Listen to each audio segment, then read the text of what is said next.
Hello green മീഡിയസിലേക്ക് സ്വാഗതം. ദുൽഖർ സൽമാൻ്റെ ഒരു സിനിമയ്ക്ക് വേണ്ടി ആരാധകർ കാത്തിരുന്നിട്ട് നാളുകളായി കണ്ണ് കിഴയ്ക്കുന്നു എന്ന് തന്നെ പറയാം.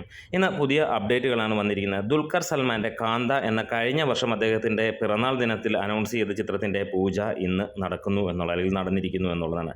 റാണ ദഗ്ഗുപതിയാണ് അതിൻ്റെ പ്രധാനമായിട്ടുള്ള അണിയറ പ്രവർത്തകൻ. അദ്ദേഹത്തിൻ്റെയാണ് ഈ ഒരു സിനിമ. ഒപ്പം ദുൽഖറും ഭാഗ്യശ്രീയും നായിക ആയി വരുന്നു എന്നുള്ളതാണ്. ഇതിൻ്റെ പൂജ ഇന്ന് കഴിഞ്ഞിരിക്കുന്നു. സിനിമ ഷൂട്ട് ചെയ്യുന്നു എന്നുള്ള ഒരു കാര്യങ്ങളാണ്. അതായത് ഫസ്റ്റ് ഷൂട്ട് സ്റ്റാർട്ട് ചെയ്തു എന്നുള്ളത് തന്നെയാണ്. ലക്കി ഭാസ്കറാണ് ദുൽഖറിൻ്റെ അടുത്ത് ഇറങ്ങാനുള്ള തെലുങ്ക് ചിത്രം. ഇത് തമിഴ് സിനിമയായിട്ടാണ്. അതായത് ഇതിൽ ദുൽഖറിൻ്റെ എല്ലാ സിനിമകളും നമുക്ക് കാണാൻ കഴിയുന്ന പാൻ ഇന്ത്യൻ സിനിമകളായിട്ട് തന്നെ വരുന്ന ഒരു കാര്യമാണ്. ഏറെ നാളായി കാത്തിരുന്ന ഒരു ചിത്രമാണ്. ഈ ഒരു സിനിമയുടെ അനൗൺസ്മെൻറ്റുകളൊക്കെ കഴിഞ്ഞ വർഷം വന്നപ്പോൾ ഒരു ചോദ്യമുണ്ടായിരുന്നു, ഇത് ബ്ലാക്ക് ആൻഡ് വൈറ്റിലാണോ വരുന്നത്? അത് അവർ സ്ഥിരീകരിച്ചിരിക്കുകയാണ്. ബ്ലാക്ക് ആൻഡ് വൈറ്റ് അല്ല, കളറായിട്ട് തന്നെയാണ് വരുന്നത് എന്നുള്ളതാണ്. ഇനിയും വിജയുടെ ഗോട്ടിൻ്റെ പെർഫോമൻസിലേക്ക് കടന്നു ചെല്ലുകയാണെങ്കിൽ 4-ാം ദിവസമാണ് ഇന്ന്. അതായത് കഴിഞ്ഞ 2 ദിവസങ്ങളേക്കാൾ കൂടുതൽ കളക്ഷൻ ഇന്നുണ്ടാകുമെന്നുള്ളത് ഏറെക്കുറെ ഉറപ്പാകുകയാണ്. സിനിമയ്ക്ക് ആദ്യ ദിനം കേരളത്തിൽ നിന്ന് മാത്രമായിട്ട് ലഭിച്ചിരുന്നത് ഏകദേശം 4,67,00,000 രൂപയോളമായിരുന്നു ട്രാക്കേഴ്സ് മുഖാന്തരം വന്ന കണക്കെങ്കിൽ 2-ാം ദിവസം അത് 1,25,00,000 കുറയുന്ന ഒരു കാര്യം കാണുകയും, പക്ഷേ 3-ാം ദിവസം 1,32,00,000 കയറുന്ന മറ്റൊരു കാര്യവും കൂടെ നമുക്ക് കാണാൻ കഴിഞ്ഞു. ഇന്ന് ഞായറാഴ്ച മികച്ച രീതിയിലുള്ള ഒരു കളക്ഷൻ, അതായത് ഇന്ന് 1,50,00,000 മുകളിൽ ട്രാക്ഡ് കളക്ഷൻസ് വരും എന്നുള്ളതാണ്. അതായത് ആദ്യ ദിനം സിനിമ നേടിയത് ഏകദേശം 5,80,00,000 അടുത്തായിരുന്നു കേരള കളക്ഷൻ മാത്രമായതെങ്കിൽ 2-ാം ദിവസവും 3-ാം ദിവസവും സിനിമയ്ക്ക് ഏകദേശം 1.5 കോടിക്ക് മുകളിലായിരുന്നു കളക്ഷൻ വന്നത്. ഇന്ന് സിനിമ 2 കോടിക്ക് മുകളിൽ കളക്ഷൻ എത്തും എന്നുള്ളതാണ്. അതായത് 4 ദിവസം കൊണ്ട് കേരള കളക്ഷൻ മാത്രമായി സിനിമ 10 കോടിക്ക് മുകളിലേക്ക് എത്തുന്നു എന്നുള്ള കാര്യം സ്ഥിരീകരിക്കുന്നതാണ്. ഈവനിങ് നൈറ്റ് ഷോസ് ഒക്കെ വരുമ്പോഴത്തേക്ക് നമുക്ക് ഞെട്ടിപ്പിക്കുന്ന കണക്കുകളായിരിക്കാം വരാൻ പോകുന്നത്.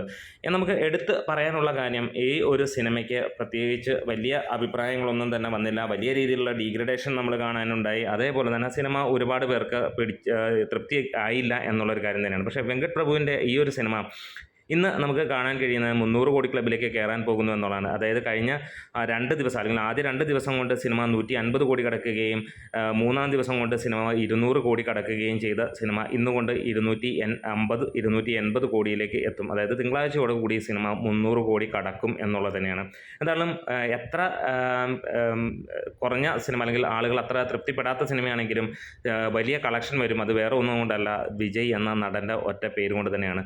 അതിന് മിക്സഡ് റിവ്യൂ ആണ് വരുന്നതെങ്കിൽ പോലും പല സ്ഥലങ്ങളിലും സിനിമയ്ക്ക് റെക്കോർഡ് കളക്ഷൻ തന്നെയാണ്. കേരളത്തിൽ വലിയ കളക്ഷൻ ഇല്ല എന്ന് പറഞ്ഞാൽ പോലും ഒരുപക്ഷെ ഒരു മലയാള സിനിമയ്ക്ക് നല്ല ലെവലിൽ കിട്ടുന്നതിനേക്കാൾ കൂടുതൽ കളക്ഷനാണ് ഈ ഒരു സിനിമയ്ക്ക് വരുന്നത്. വിജയ് പടങ്ങൾ വെച്ച് നോക്കുമ്പോൾ ചെറിയ ഇടിവുണ്ട് എന്നുള്ളത് മാത്രമാണ് എടുത്തു പറയാനുള്ളത്. തമിഴ്നാട്ടിൽ സിനിമ 100 കോടി ഇന്നുകൊണ്ട് തന്നെ നേടും എന്നുള്ളത്, വിദേശ രാജ്യങ്ങളിലും സിനിമ ഇന്നുകൊണ്ട് 100 കോടി കളക്ഷൻ കംപ്ലീറ്റ് ആകും എന്നുള്ളത് തന്നെയാണ് അറിയുന്നത്.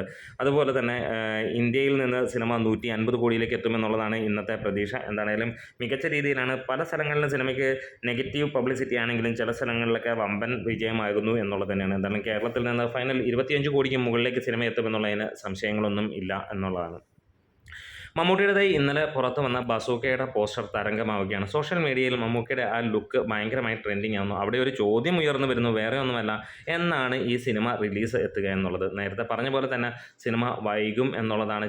ഏതാനും സീനുകൾ സിനിമയുടെ ഷൂട്ട് ചെയ്യാനുണ്ട്. അത് ഈ മാസം തീരുമെന്ന് പറഞ്ഞെങ്കിലും അത് തീർന്നിട്ടില്ല എന്നുള്ളത് തന്നെയാണ് നമുക്ക് കാണുന്ന അല്ലെങ്കിൽ വന്നിരിക്കുന്ന അപ്ഡേറ്റുകൾ പറയുന്നത്. തീർച്ചയായും സിനിമ ഡിസംബർ അല്ലെങ്കിൽ 2025 തുടക്കത്തിലേക്ക് പോകുന്ന ഒരു ലക്ഷണമാണ് ഇപ്പോൾ പുറത്തു വരുന്ന റിപ്പോർട്ടുകളിൽ നിന്ന് കിട്ടുന്നത്. നമ്മുടെ വീഡിയോസ് ഇഷ്ടമെങ്കിൽ സപ്പോർട്ട് ചെയ്യണം ഗ്രീൻ മീഡിയാസ്.